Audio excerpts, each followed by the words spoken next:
Hello everyone, welcome to JRF Adda. आज मैं आप सभी लोगों के लिए एक ऐसे क्वेश्चन का आंसर लेकर आई हूँ। कमेंट सेक्शन के अंदर बहुत सारे स्टूडेंट्स का एक कॉमन डाउट होता है। ऑब्वियसली आप सभी लोग यूजीसी नेट एग्जामिनेशन के लिए प्रिपेयर कर रहे हो, तो आगे जाके आपके पास दो ब्रॉडर डाइवर्स ऑप्शंस आने वाले हैं। Either you can go in PhD और you can go in assistant professorship. Obviously ultimately तो आप प्रोफेसरशिप की तरफ ही जाओगे, बट अगर आप अपने पोस्ट ग्रेजुएशन के बाद एक और डिग्री की तरफ जाते हो, पीएचडी करते हो, तो पीएचडी के अंदर क्या फीस स्ट्रक्चर रहने वाला है, ऑन एन एवरेज कितना पैसा लगता है पीएचडी करने के अंदर, इसके ऊपर मैं डिस्कशन करूंगी। और साथ ही साथ हम ये भी बात करेंगे कि अगर आपका जेआरएफ क्वालिफाई होता है और नहीं होता है तो दोनों में क्या डिफरेंस है, नेट क्वालिफाई होता है नहीं होता है तो दोनों की पीएचडी के फीस स्ट्रक्चर के अंदर क्या डिफरेंस आने वाला है। बहुत सारे ऐसे मिथ्स हैं जो पीएचडी के फीस स्ट्रक्चर को लेकर बहुत सारे स्टूडेंट्स को रहते हैं। So today in this 5 minutes I am going to try कि मैं आप लोगों का ये वाला जो पोर्शन है इसका कंफ्यूजन क्लियर कर सकूं। सो अगर आप लोग चैनल पर फॉर द फर्स्ट टाइम आए हो तो जल्दी से कर लेना चैनल को सब्सक्राइब, क्योंकि आपके लिए ना सिर्फ पेपर 1 पेपर 2 की तैयारी बट इन जनरल हम यूजीसी नेट प्रोफेसरशिप पीएचडी से रिलेटेड सारा डिस्कशन इस चैनल के ऊपर करते हैं। चलिए आइए हम लोग डिस्कस करते हैं। कुछ बेसिक केस स्टडीज हैं जो मैंने करी और उसके बाद रियलाइज किया कि शायद आप में से ज्यादातर स्टूडेंट इतना डिटेल में कभी नहीं देखते होंगे, तो मैं आप लोगों को एक बेसिक आइडिया दे देती हूँ। इसके अलावा देखो सिलेबस बाइफर्केशन कैसे स्ट्रैटेजी बनानी है, क्योंकि अब आपके पास 90-100 दिन बचे हैं, टाइम कैसे मैनेज करना है, इन सब चीजों को लेकर आपके लिए आज ही एक फ्री वेबिनार रखा गया है। इस वेबिनार के अंदर मैं 6 PM आपके साथ अभी आने वाली हूँ और हम लोग डिस्कस करने वाले हैं। It's a free webinar. If you want to attend for UGC NET December 2025 तो डिस्क्रिप्शन के अंदर और कमेंट सेक्शन के अंदर एक गूगल फॉर्म होगा, आप उसे फिल कर सकते हो। Otherwise you can directly go to the JRF Adda application. आप अगर एप्लीकेशन को डाउनलोड नहीं किए हो तो कर लो। यहाँ पर आपके लिए जो पेपर 1 वाला फ्री सेशन है, काउंसलिंग सेशन, उसमें ये वेबिनार लिंक आप लोगों को मिल जाएगा। You can go to that web link. जैसे ही मैं एक्टिव होंगी 6 PM हम स्टार्ट करेंगे, तो आप भी इस वेबिनार को ज्वाइन कर सकते हो। आप अपने क्वेश्चंस पूछ सकते हो। मैंने एक स्टडी प्लानर बनाया है, वो मैं आप लोगों से डिस्कस करूंगी। तो अगर आप लोगों को ये चाहिए कि आपके पेपर 1 की और पेपर 2 के सारे डाउट्स टाइम मैनेजमेंट को लेकर, बाइफर्केशन को लेकर, ये बेसिक डाउट सारे के सारे आपके क्लियर हो जाएंगे। अगर बात की जाए पीएचडी की हमारे देश के अंदर, तो देखो I am going to talk about 3 dimensions, 3 different types of universities that you can target और जिनसे पीएचडी की जाती है।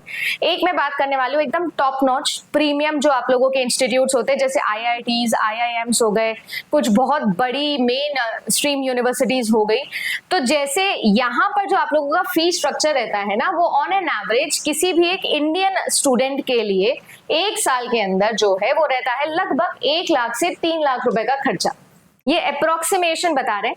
इसमें आईआईटी टू आईआईटी डिफर भी कर सकता है, बट बेसिकली यही अप्रोक्सीमेशन है जो आपका रहता है।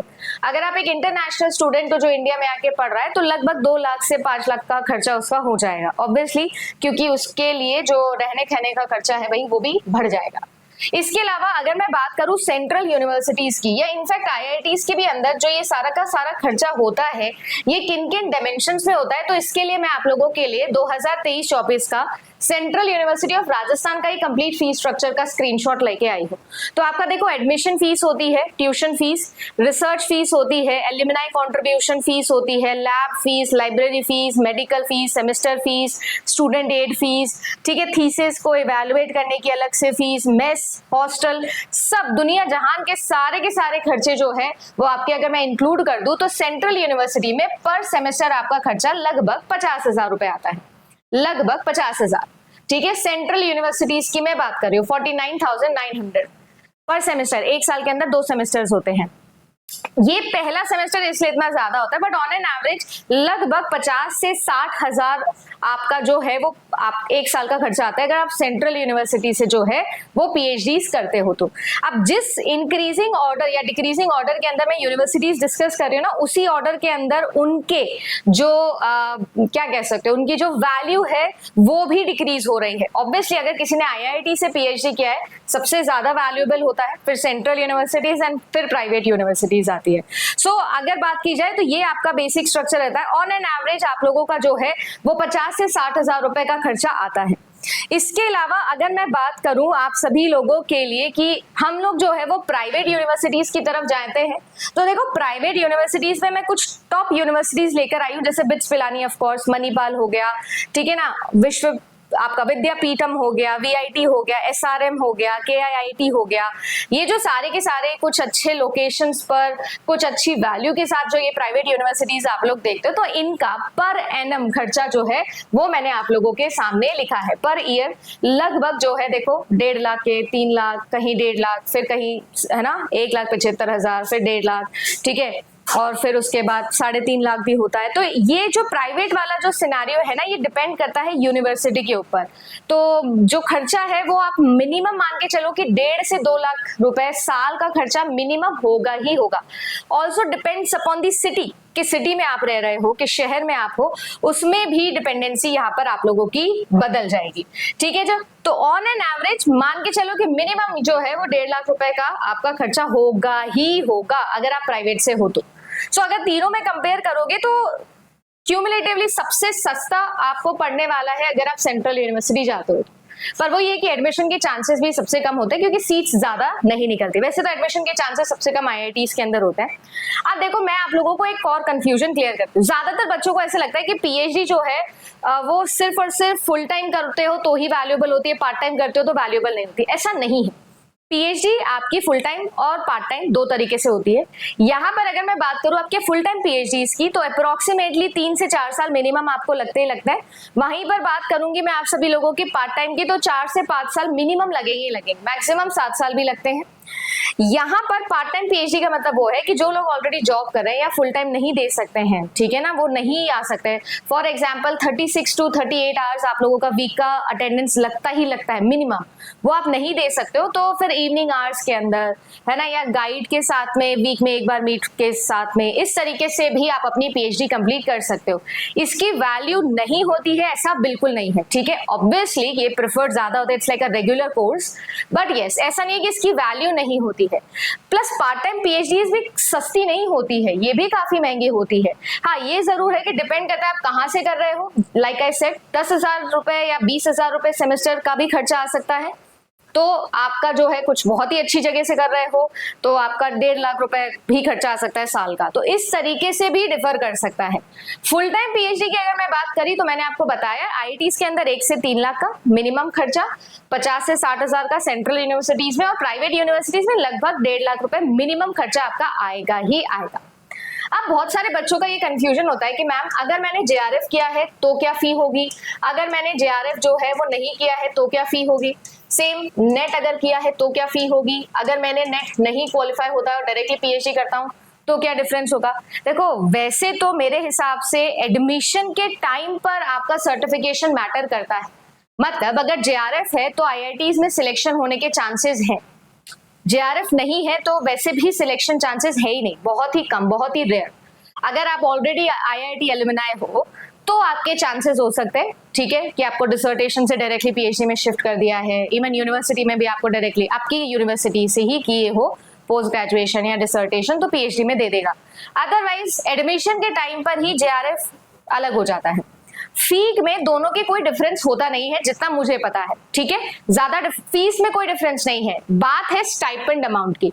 अगर स्पॉन्सर्ड पीएचडी करते हो, काइंड ऑफ ये यूजीसी स्पॉन्सर कर रहा है, आपको पैसे देता है महीने के 37 से 38 हजार रुपए महीना, तो आपका जो फी है उसमें डिफरेंस नहीं आता है, बट जो आपकी इनकम होती है, जो आपकी स्टाइपेंड होती है पर मंथ, उसमें डिफरेंस आता है। यहाँ पर आपको स्टाइपेंड मिलेगा ही मिलेगा, नेट पे भी स्टाइपेंड मिलता ही मिलता है, कुछ जगह पर ओनली पीएचडी भी कर रहे हो तो भी स्टाइपेंड मिलता ही मिलता है, बट अमाउंट में बहुत बड़ा डिफरेंस आ जाता है। यहाँ आप महीने के 38-40 हजार रुपए कमा रहे हो, यहाँ आपको 8-10 हजार रुपए दिया जाएगा, है ना, तो ये डिफरेंस आपका आ जाएगा। बट फी स्ट्रक्चर के अंदर ज्यादा डिफरेंस नहीं आता है। कुछ सेंट्रल यूनिवर्सिटीज, कुछ आउटस्कर्ट जो मेन स्ट्रीम यूनिवर्सिटीज नहीं है, सेंट्रल यूनिवर्सिटीज, उनमें सेमेस्टर का खर्चा 8-10 हजार रुपए आता है मिनिमम, ठीक है। तो मैं ये ओवरऑल आप लोगों को बता रही हूँ कि क्या क्या जो है वो आप लोगों के एक्सपेंसेस रह सकते हैं, ठीक है जी। तो इन जनरल मैंने आप लोगों को बताया कि ये आपके खर्चे रहते हैं। इसके अलावा अगर आप लोगों को कोई डिटेल डिस्कशन करना हो अबाउट की PhD part time full time और भी अगर आपके कोई डाउट रह गए हैं पीएचडी से रिलेटेड, तो मैं एक और चैनल रन करती हूँ, पीएचडी अड्डा विद अदिति। इस चैनल के ऊपर मैंने फुल डिटेल में डिस्कस किया हुआ है आप लोगों से कि आपको जो है वो कौन सी यूनिवर्सिटीज जानी चाहिए, कौन सी रेड फ्लैग यूनिवर्सिटीज है, ठीक है, कौन सी ऐसी यूनिवर्सिटीज है जिसमें आप अपने सब्जेक्ट में कर सकते हो, प्रपोजल मेकिंग में कैसे काम कर सकते हो, ठीक है, कि आपको इंडिया से या बाहर से करना चाहिए, पीएचडी में पार्ट टाइम फुल टाइम में क्या डिफरेंस होता है, ये सारी की सारी चीजें, स्टाइपेंड कितना होता है, अगर नेट नहीं है तो पीएचडी नहीं करोगे क्या, इस तरीके के जो कॉमन पीएचडी से रिलेटेड आप लोगों के डाउट्स होते हैं ना, वो सब आपके यहाँ पर सॉल्व हो जाएंगे। सो आप चाहो तो पीएचडी अड्डा विद अदिति वाले चैनल पर जाके भी वीडियो देख सकते हो। इसके अलावा भी कोई और अगर आपके डाउट रह गए हैं, इंडिया वर्सेस इंटरनेशनल स्कॉलरशिप में क्या क्या डिफरेंस होता है या क्या क्या स्टाइपेंड अमाउंट आप लोगों के बेटरमेंट हो सकते हैं, इन सब के ऊपर अगर आप चाहते हो तो प्लीज कमेंट में बताइएगा, मैं जरूर वीडियो बनाऊंगी। ये जो भी मैंने आपको बताया है university to university, city to city, state to state differ कर सकता है, तो मैंने ऑन एन एवरेज आपको बताया है। उम्मीद करती हूँ कि पीएचडी करने में कितना पैसा लगेगा इस क्वेश्चन का आंसर मैं आपको दे पाई हूँ। और भी आपके अगर कोई क्वेश्चन है तो जरूर बताइएगा। बाकी मैं मिलूंगी आपसे अभी 6 बजे for free webinar of paper 1 specially. तो अगर आप सभी लोगों की कोई भी डाउट है टाइम मैनेजमेंट को लेकर आपके प्रिपरेशन के दौरान, वो सिलेबस, स्ट्रैटेजी, सब कुछ मैं आपसे डिस्कस करने वाली हूँ। तो मिलते हैं आप सभी लोगों से हमारे 6 PM वेबिनार के अंदर। Thank you so much. Video helpful लगा हो तो लाइक जरूर करिएगा और कमेंट सेक्शन में बताइएगा कि क्या आप चाहते हैं कि और कौन से डाउट है जो मैं आप लोगों के क्लियर कर सकूं। धन्यवाद।